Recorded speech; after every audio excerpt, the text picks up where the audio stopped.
before the witches moved on. Is there any evidence of such a coven? Ever since then, ghost sightings have gone through the roof. Salem is now considered the most haunted place in the country. Interesting. You think it's a coincidence that the former home of the Hathorns was set on fire? How else could the fire have started? I heard there was not a single living soul in the house when it started burning. Keyword: living. The world is composed of two equal parts: dark and light. The light we see every day. It's the trees, the people, the birds. It's our world. You can even see it at night. The dark is the unknown. A plane of existence that vibrates just underneath the light. But if you were in a place like Salem, a place where a painful history permeates every surface, every crack, every brick, and every tube, the dark will appear. Usually when you least expect it. That's why they say, don't be out past midnight in Salem, because the dark may reach out and take you. Also, did you know that Salem has more ghost sightings than any other city in North America? If you want to learn why, you should go on my tour.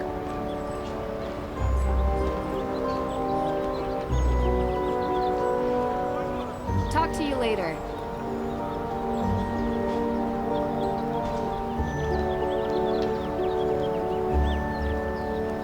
Fire at Hathorn House.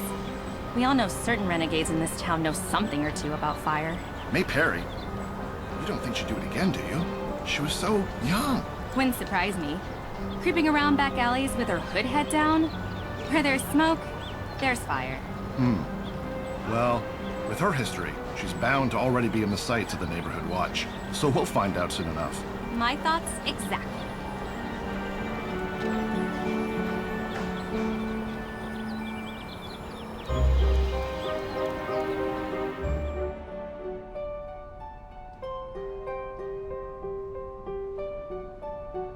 Hey, sorry about the mess. We're in the middle of installing a big showcase. So what have you seen in town so far? We decided to do the Real Witches tour. Oh, you talked to Olivia.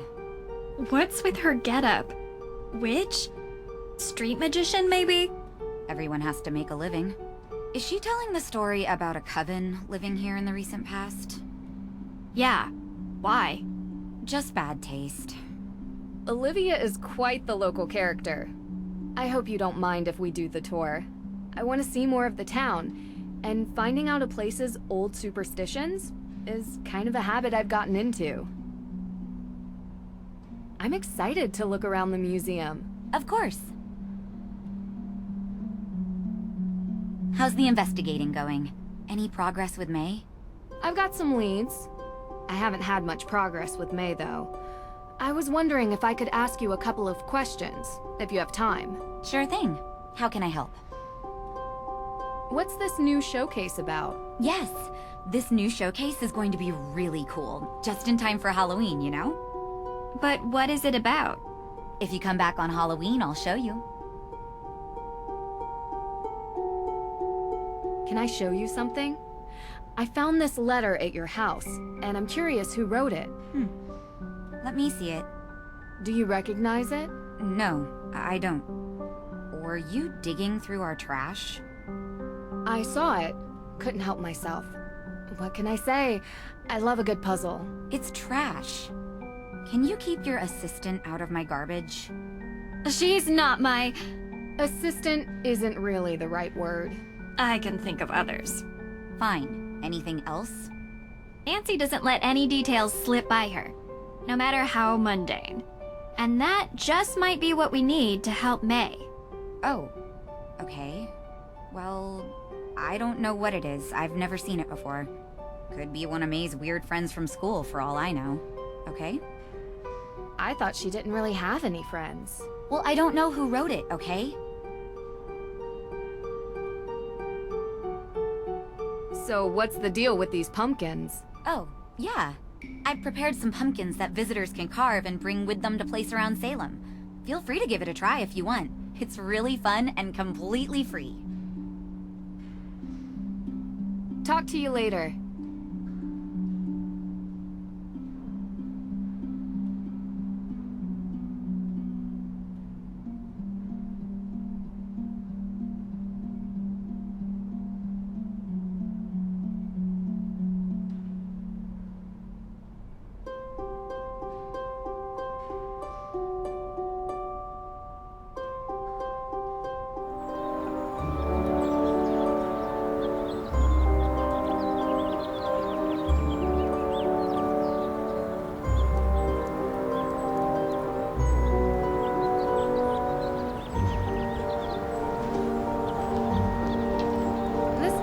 Sounds interesting.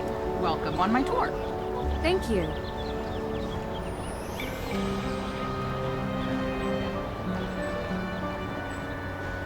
No time to explore outside Salem's old town center until this case is closed. Oh there, watch your step. In recent years, these maws into the deep unknown have opened. There was once a vast network of tunnels beneath Salem, used by smugglers during the Prohibition era. Most would have you believe that these tunnels are now collapsing. But you have to wonder if there could be something more sinister behind these sudden maws into the underworld.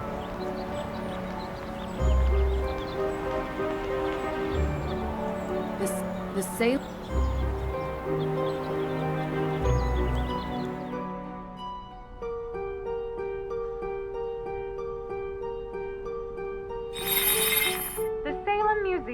Known formerly as the Town Hall.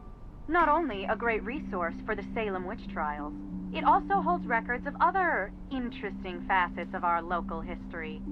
Anyone visiting Salem does well to seek out the forbidden knowledge hidden in these halls.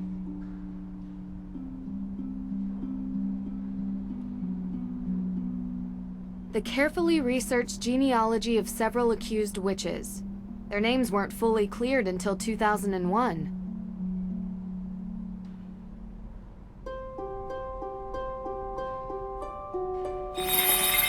It was a time of horror, when the witches who walked the earth were wrongfully prosecuted and thus stripped of everything. These are the ghosts you'll find here in Salem. Their homes taken, their knowledge destroyed, their lives erased.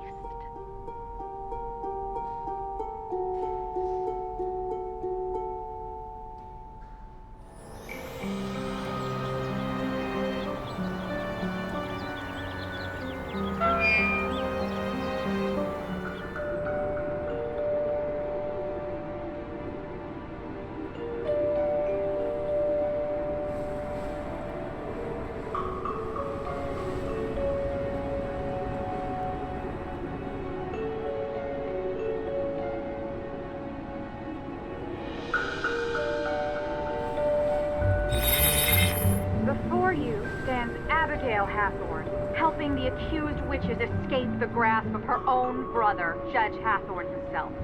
Abigail freed many from their holding cells until the judge caught her in the act and locked her up in a cell deep within the Hathorn house. The statue was given the name Little Liberty in honor of her valiant efforts to free the innocent.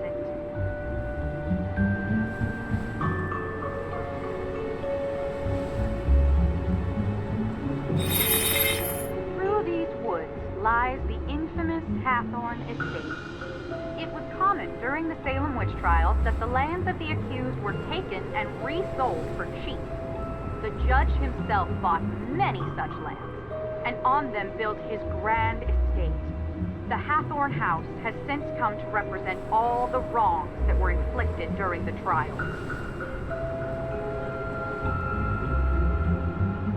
There are some more things I'd like to look into before I'm done. Come on, Drew.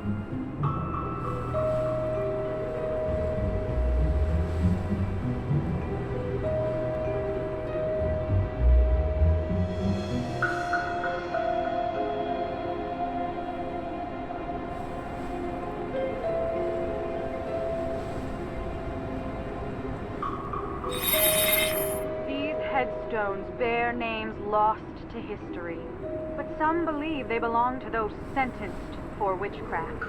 A condemned witch was forbidden from being buried on consecrated grounds, but many victims were buried by loved ones in secrecy, and some may have found their eternal rest beneath these unmarked graves.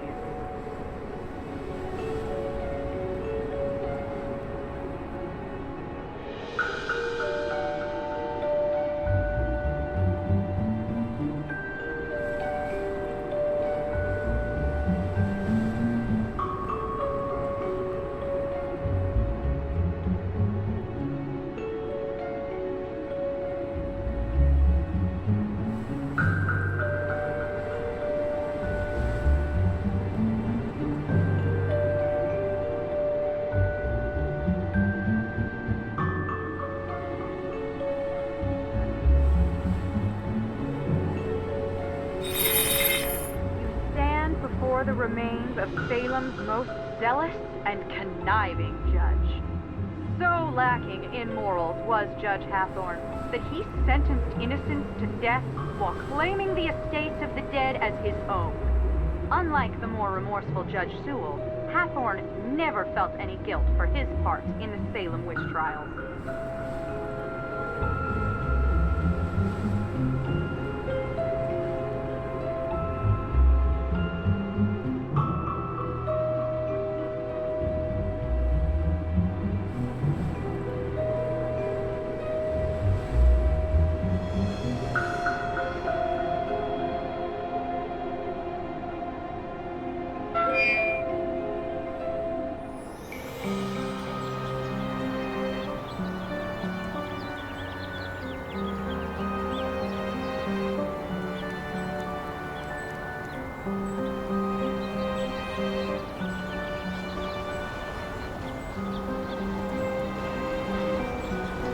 Uh-oh, here comes trouble. There's this statue in the cemetery. Little Liberty. A highlight of my tour. Many people come here just to get a picture of it. It is said to portray Abigail Hathorne helping the accused witches escape the trials. Some even believe that Abigail's ghost still walks the forest surrounding the Hathorne house, her twisted soul now dragging the living into the afterlife.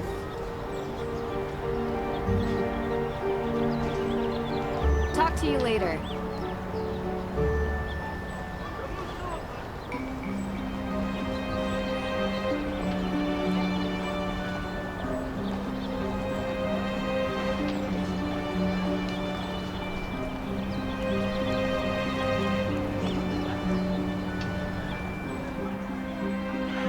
Spectre may be hanging over Salem, but that doesn't keep the town from getting into the Halloween spirit.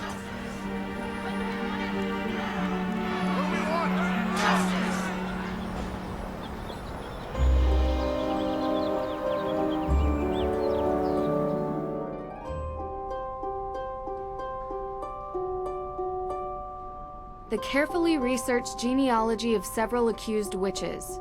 Their names weren't fully cleared until 2001. How's the investigating going? Any progress with May? Do you think your claim on Hathorne House and the arson are related? I sure think so. And why is that? Because they're accusing May? Bingo. They're going after my family because they can't get to me. Someone thinks they can intimidate me. Well, they have no idea how stubborn a Perry can be.